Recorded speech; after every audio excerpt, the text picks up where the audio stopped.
Welcome to Beyond the Trade. I am your host, Angel Thomas, and today we have Selvin Jagasar, a former student. Also, he is the HET instructor. So, Mr. Selvin, thank you for being with us here today. Thanks a lot, no problem. So, HET, what is HET and how did you get into this line of work? Alright, so Angel, HET is heavy equipment technician. Right. So that means we dealing with heavy machineries, and how I got into this work, it really started a long while back.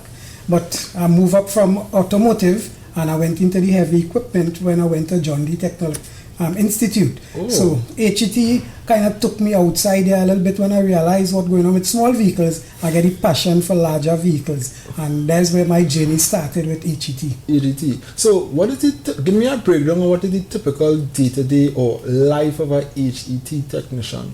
Alright, so HET technician, now I'm an instructor now, right? So Right.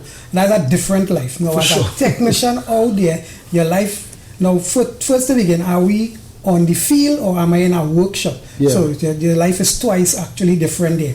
So in the field, you have a lot of doing to do out there because you have to have other equipments to help you out there. So when you're out in the field, besides the skill that you have, you need additional equipment, because if you're working on something large, you need assistance for lifting and all these things. So the day could be like, I go to do a service out on the field. I could do a normal service, I alone with an assistant, like oil filters, oil and all these things there.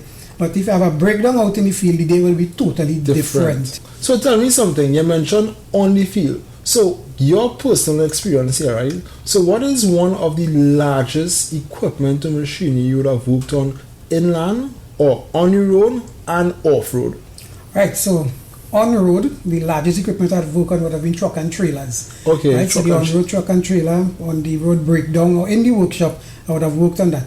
Now the off-road equipment, the largest piece of equipment I worked on, I had the opportunity as a trainee working on that said company TrackMac.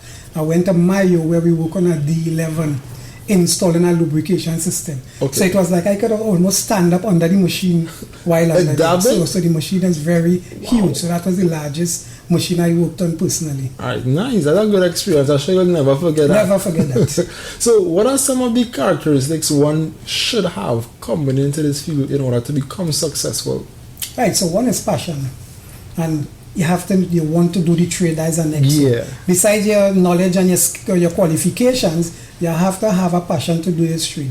And experience is something goes with the amount of practice you get. Yeah. And going through like this program we run in at the NESC, it builds you from the beginning to up. So if you have your little experience and you come into the course, there are some things you're going to see here and learn here that you wasn't aware of. Before. So you really need knowledge to an extent, and then your experience as you go out there as trainees. So you would have been in the industry. Likewise, you're now instructor here at NESC with us. So what are some of the career opportunities a student would have after completing the diploma program here with us? Alright, so right now they have a wide variety, because sometimes when the class finish, the demand does be so high we don't have enough students. So most of the companies, so we could start from like Massey Catwell before they were TrackMac. Then we have FT Fafa, they have machinery and they look for trainees. Then we have Burmac, they look for trainees. Then we have Eagles, we have Paramount Trading, we have Dumo, we have a lot of companies who actually just be looking for people. And these students and them here have a wide opportunity, but as I say, the stepping stone is here and they need to show their interest in this. So what I'm interpreting is that there is a very high demand for HET personnel or technicians. Right now, yes, there is a demand for them. Oh. Would you say you have any regrets in joining this field in particular, or is there a field that you wish you would have went into, or you're just totally engrossed in HET altogether? Yeah, well, HET, as I say, from day one, mechanics was my thing, mechanical.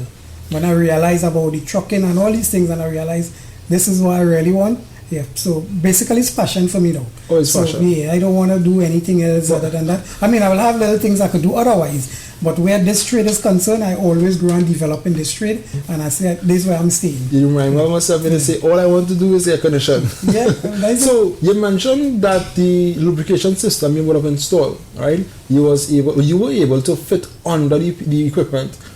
Safety. That raised a lot of safety flags in my head. What are some of these safety concerns you in that instance would have to take into consideration, or in generally in the field, what are some of these safety things that you need to take into consideration?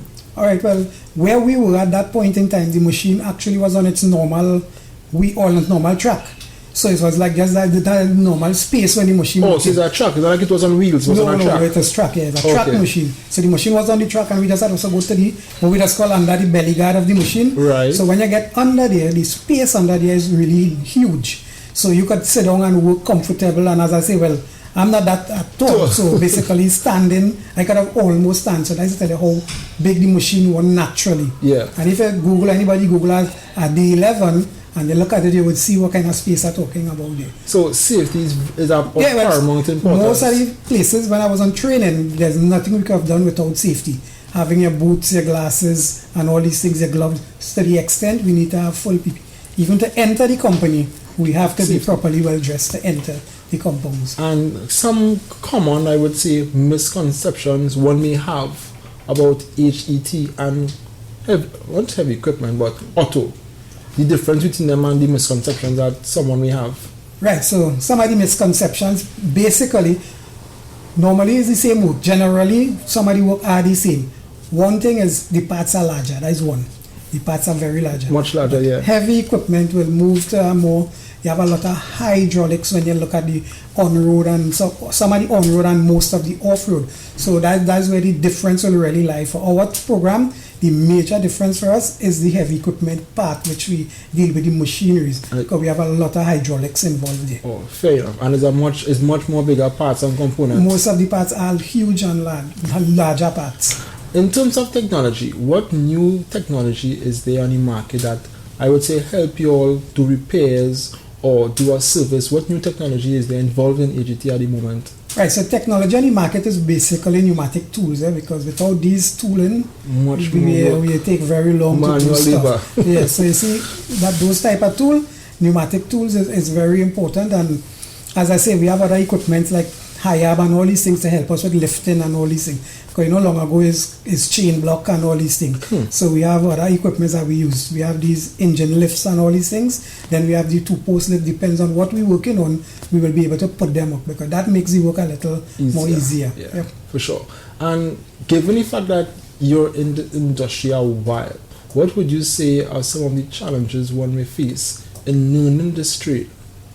Well, the challenges are there because, as you say, technology keeps changing. Yeah. So the challenges is you have to be able to keep up with technology. Because if you're working for a company, they will have a certain amount of units. And maybe 10 years time they will change, or in 5 years they will change. So what they normally do, they will train their technicians, because their units is millions of dollars they pay for these machines. Yeah. So they don't want nobody to come and say, hey, this thing you're working on, it costing X amount to fix. So they will train you. So as again, that's why I say you have to have the passion for this, because they will always have your training. They will always tell you, we need to do this program, because the new set of equipment coming in, all you have to service it, and all you have to be aware of the changes or the differences with these machines. Yeah, I definitely agree, because I don't like to be spending X amount of money for a piece of equipment, and then you come to do service and repair a piece of part, and after you're not sure how to do it, because definitely that's going to be a cost. That's very much. Besides our courses, production down. Yeah. Also, so what advice would you give someone that's interested in AGT? Let's say coming out of secondary school, and likewise want to learn a new skill. Well, we have schools passing through, and sometimes we just give them a little talk when they come in and explain to them what actually takes place in the HE shop as a student daily. And when I say we tell them exactly what is taking place, we give them a quick brief running through the shop and find out what they're coming out of from in school. And then, we kind of let them know about the environment, what's going on in the environment by you. And then we will open them up to like, okay, so look, these are some past students, this is where they are, this is what they're doing. Yeah. I am a past student, this is where I am. And this kind of give them the pep talk or the momentum to make a decision, because right now they would be kind of limping there from school. So we try to encourage them as best as we can. So have you ever heard of any costly mistakes out in the industry? Yes, well, I was actually there. It was not with me, but I witnessed the mistake. So the technician did a service, right, on a skid steer. Everybody knows the skid steer, we call them bobcat. Right. These small machines. So they built over the engine, right? So after he built the engine and do everything, he installed the engine into the equipment. And the other day he came now to do the final thing and start the engine and all these. Wasn't aware that he didn't put oil in the engine. Of course. Started the engine and in less than a minute it started knocking. Yeah. And the cost to build the engine at first was 7,000 was just parts alone. Oh. So that was the most costly mistake that I was a witness to.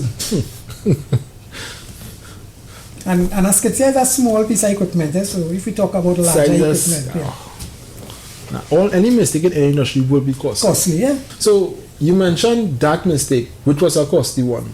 Would you have any other experience, or have you experienced making any mistakes in the industry? Yes, well, I did personally. I had my minor mistakes, and some of it would have been bouncing. Some of you get to pack a piece of equipment, and a little minor mistake I made too. First time I got to operate what we call the motor grader. This motor grader has the blade in the middle. Right. So they asked me to just start it and move the motor grader. And first time operating it, I don't know the controls. So while on the machine, start the machine, I think the blade just keep going down, and I wasn't aware which control until the machine started jacking up, and I just switch off the machine and jump off the machine until the operator came there. So it had minor mistakes with me personally, but I haven't made any mistakes where it was very costly. Heavy equipment seems like a very fun trade. It's very much fun, and again, people think that heavy equipment is something rough and rugged. Heavy equipment have a lot of technology. Scan tools and electronics is very high in heavy equipment, so your knowledge level in heavy equipment now have to develop together with those skills. So even though you see a man greasy and moving up and down and all these things, there are technology in between, and there are knowledge to go with that technology to be costly. Nice. Okay. So Selwyn, thank you for being here today. It's a pleasure. Thank you.